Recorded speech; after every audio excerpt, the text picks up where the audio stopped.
ഇപ്പോൾ എല്ലാവരും അറിഞ്ഞു കഴിഞ്ഞ ഒരു വാർത്തയാണ് മറുനാടൻ മലയാളിയിലെ ഷാജിസ്കറിയയെ അറസ്റ്റ് ചെയ്ത കാര്യം.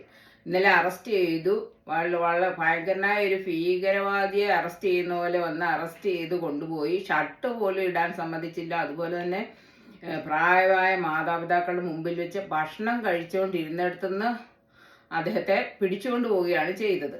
അപ്പോൾ അദ്ദേഹം വിളിച്ച് പറയുന്നുണ്ട്, ഇത് പിണറായി തൊലയട്ടെ, പിണറായിയുടെ അറിവോടുകൂടിയാണ് ഇത് ചെയ്യുന്നത്, പിണറായിയാണ് ഇത് ചെയ്യിക്കുന്നതെന്ന് പല പ്രാവശ്യം പറയുന്നുണ്ട്.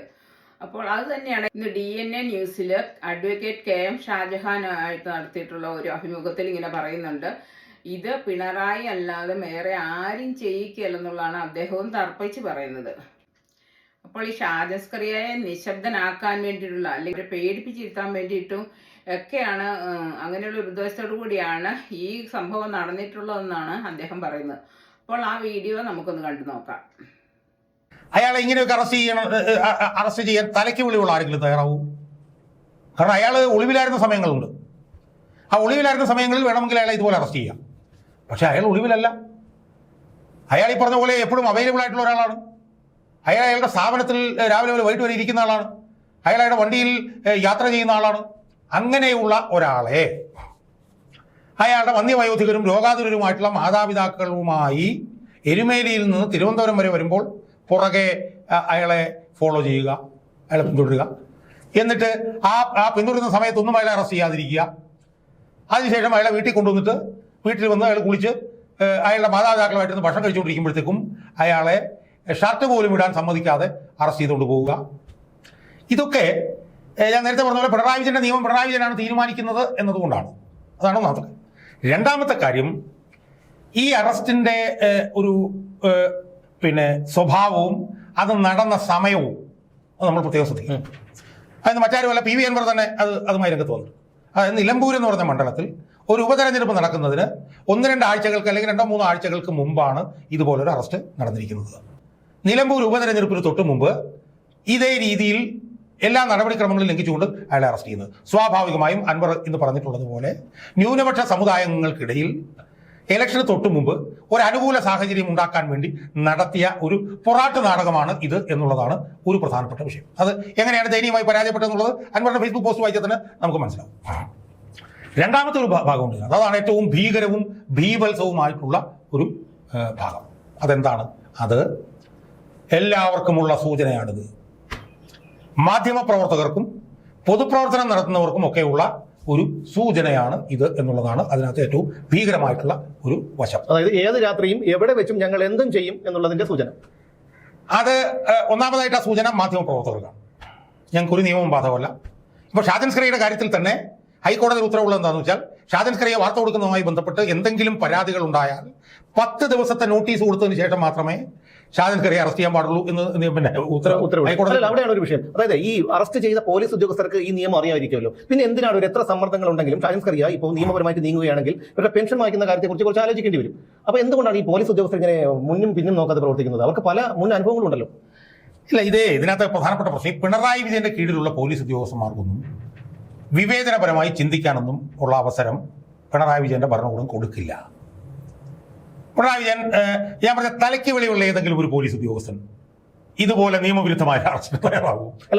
അപ്പൊ അതുകൊണ്ടാണ് ഞാൻ പറഞ്ഞത്, ഇപ്പൊ ഏതോ ഒരു സർക്കിൾ ഇൻസ്പെക്ടർക്ക് ഇവനോടുള്ള വ്യക്തിവൈരാഗ്യം അസംബന്ധമാണത്. അതൊന്നും ഒരിക്കലും അദ്ദേഹമായിട്ടൊന്നും അസംബന്ധമാണ്. ഇപ്പൊ ഉദാഹരണത്തിന് ഇപ്പൊ നവീൻ ബാബുവുമായി ബന്ധപ്പെട്ടുള്ള വിഷയത്തിൽ കണ്ണൂരിലെ പോലീസ് ഉദ്യോഗസ്ഥന്മാരുടെ നേതൃത്വത്തിൽ പോലീസ് അന്വേഷണം നടക്കുകയാണ്.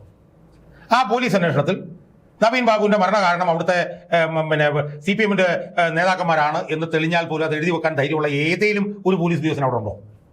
അപ്പൊ അതുകൊണ്ട് പോലീസ് ഉദ്യോഗസ്ഥന്മാരെ ഒന്നും നമ്മൾ പറഞ്ഞിട്ടൊന്നും ഒരു കാര്യം. എനിക്കൊരു അർത്ഥത്തിൽ ഷാജിസ്കറിയയുടെ പ്രതികരണത്തോട് പോലും വിമർശനം ഉണ്ടായിരുന്നു. ഞാനത് ഷാജിസ്കറിയോട് നേരിട്ട് ഞാൻ പറയുകയും ചെയ്തു. ഷാജിസ്കറിയെ അവിടെ പറഞ്ഞു വെക്കാൻ സംബന്ധിച്ച പ്രധാനപ്പെട്ട കാര്യം എന്നറിയോ? DGPക്ക് എന്തോ വൈരാഗ്യമുണ്ട് ഷാജിസ്കറിയോട്. അതൊക്കെ അബദ്ധമാണ്. DGPക്ക് വിരോധമുണ്ട്, ഷാജിസ്കറിയുടെ അടുത്ത് തന്നെ ഇരിക്കട്ടെ. DGPക്ക് ഷാജിസ്കറിയക്കെതിരായിട്ടുള്ള വിരോധം നടപ്പിലാക്കാൻ പിണറായി വിജയൻ അനുവദിക്കൂ? അതുകൊണ്ട് ഷാജിസ്കറിയ എന്ന് പറയുന്ന ഈ ഓൺലൈൻ മാധ്യമ പ്രവർത്തകനെതിരായി എന്തെങ്കിലും നീക്കം നടന്നിട്ടുണ്ടെങ്കിൽ അത് മുഖ്യമന്ത്രിയുടെ അറിവോ സമ്മതമോ കൂടെ അല്ലാതെ അത് നടക്കില്ല. കേരളത്തിലുള്ള ജനങ്ങൾക്ക് ഇദ്ദേഹത്തെക്കുറിച്ച് പറയാൻ പേടിയാണ്. എന്തെന്ന് ചോദിച്ചാൽ, എന്തെങ്കിലും മിണ്ടിക്കഴിഞ്ഞാൽ ഇവരുടെ പോലീസിനെ വിട്ട് അവരെ പിടിപ്പിച്ചു കൊണ്ടുപോവുകയും ക്രൂരമായ മർദ്ദനമുറകൾ നടത്തുകയും അല്ലെങ്കിൽ ഗുണ്ടകളെ വിട്ട് ഇവരെ അപായപ്പെടുത്തുകയോ എങ്ങനെയുള്ള കേസെടുക്കും, പിന്നെ അതിൻ്റെ പുറകെ നടക്കണം. ഇതൊക്കെ ഓർത്ത് പേടിച്ചിട്ട് ആൾക്കാർ മിണ്ടാതിരിക്കണം. പക്ഷെ എന്നാലും ഈ ഓൺലൈൻ മാധ്യമങ്ങളിലൂടെ ധാരാളമായിട്ട് പിണറായി വിജയനെതിരെയും ഇവരുടെ ഭരണകൂട ഭീകരതയ്ക്കെതിരെയുമായി ധാരാളം ആളുകളാണ് ശക്തമായി പ്രതികരിച്ചുകൊണ്ടിരിക്കുന്നത്. കഴിഞ്ഞ ഡിസംബറിലാണ് ഈ സ്ത്രീ പരാതി കൊടുത്തിട്ടുള്ളത്. മനസ്സിലായില്ലേ? 4 മാസം എവിടെ ഇരിക്കുകയായിരുന്നു ഈ പരാതി? അപ്പോൾ അതിൽ നിന്ന് ഉരുത്തിരിയുന്ന ഒരു സംഭവം എന്താണ്? ഷാജൻ സ്കറിയുടെ പൊടുന്നനെയുള്ള അറസ്റ്റിനുള്ള പ്രകോപനം. എന്തെങ്കിലും ഒരു പ്രകോപനം ഉണ്ടാവണം. അല്ലെങ്കിൽ പൊടുന്നനെ ഷാജൻ സ്കറിയെ ഫോളോ ചെയ്ത് 90 വയസ്സ് കൂടുതൽ അച്ഛൻ്റെ അമ്മയുടെ മുമ്പിൽ രണ്ടാമത് പോലും കൊണ്ടുപോകേണ്ട കാര്യമില്ല. അല്ല, അതൊരു പക്ഷേ ഈ വിഷയങ്ങളിൽ നിന്ന് ശ്രദ്ധ തിരിക്കാനുള്ള ഒരു തന്ത്രം അത് കഴിഞ്ഞ കുറേ വർഷങ്ങളായി പയറ്റുന്നതാണ്. ഇപ്പോൾ തന്നെ വേടന്റെ കേസ് വന്നു. വേടനെ ആദ്യം അറസ്റ്റ് ചെയ്യുന്നു. ഒറ്റ കാരണം തന്നെ എടുത്തോ. ഏറ്റവും പ്രധാനപ്പെട്ട കാരണം എന്ന് പറഞ്ഞാൽ എന്താ? നമ്മൾ എന്തൊക്കെ പറഞ്ഞാലും കേരളത്തിലെ ഏറ്റവും പ്രമുഖനായിട്ടുള്ള ഓൺലൈൻ മാധ്യമ പ്രവർത്തകനാണ് ഷാജൻ സ്കറി.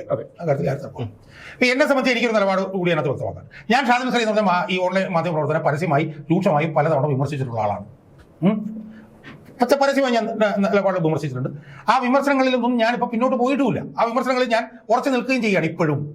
പക്ഷെ ആ വിമർശനങ്ങളിൽ ഉറച്ചു നിൽക്കുന്നു എന്നുള്ളത് കൊണ്ട് ഷാജൻ സ്കറി എന്ന് പറഞ്ഞ മാധ്യമപ്രവർത്തനത്തിനെ കാണിക്കുന്ന ഈ ചെറ്റത്തരം ഉണ്ടല്ലോ, ഈ ചെറ്റത്തരത്തിനെ ന്യായീകരിക്കണം എന്നൊന്നും നിർബന്ധമില്ല. അപ്പോൾ വേടനെ ഏറ്റവും കൂടുതൽ പൊതുമണ്ഡലത്തിൽ ന്യായീകരിച്ചിട്ടുള്ള ഒരാളാണ് ഞാൻ. പക്ഷേ ആ ന്യായീകരിക്കുന്ന അവസരത്തിലും വേടൻ കഞ്ചാവ് അടിച്ചു അതിനെ ന്യായീകരിക്കാൻ എനിക്ക് കഴിയില്ല. ഇനി വേടനെ കഴിഞ്ഞ ദിവസം സർക്കാർ വേടനെ അവിടെ വിളിച്ചില്ലേ, ഞാൻ അതിനോട് ന്യായീകരിക്കുന്നില്ല. കാരണം എന്താ?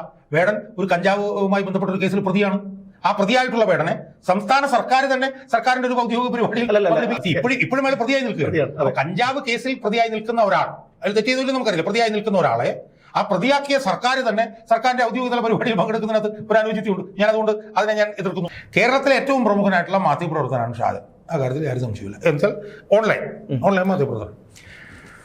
ആ ഷാജനെ ഇങ്ങനെ ചെയ്യണമെന്നുണ്ടെങ്കിൽ ഏറ്റവും പ്രധാനപ്പെട്ട പ്രകോപനമായിരിക്കാൻ സാധ്യതയുള്ളതായി ഞാൻ മനസ്സിലാക്കുന്നത് പിണറായി വിജയന്റെ മകളുമായി ബന്ധപ്പെട്ടുകൊണ്ട് ഉള്ള SFI അന്വേഷണവുമായി ബന്ധപ്പെട്ടുള്ള വിഷയത്തിൽ ഷാജൻ എടുത്തിട്ടുള്ള നിലപാടായിരിക്കണം എന്നാണ് ഞാൻ വിശ്വസിക്കുന്നത്.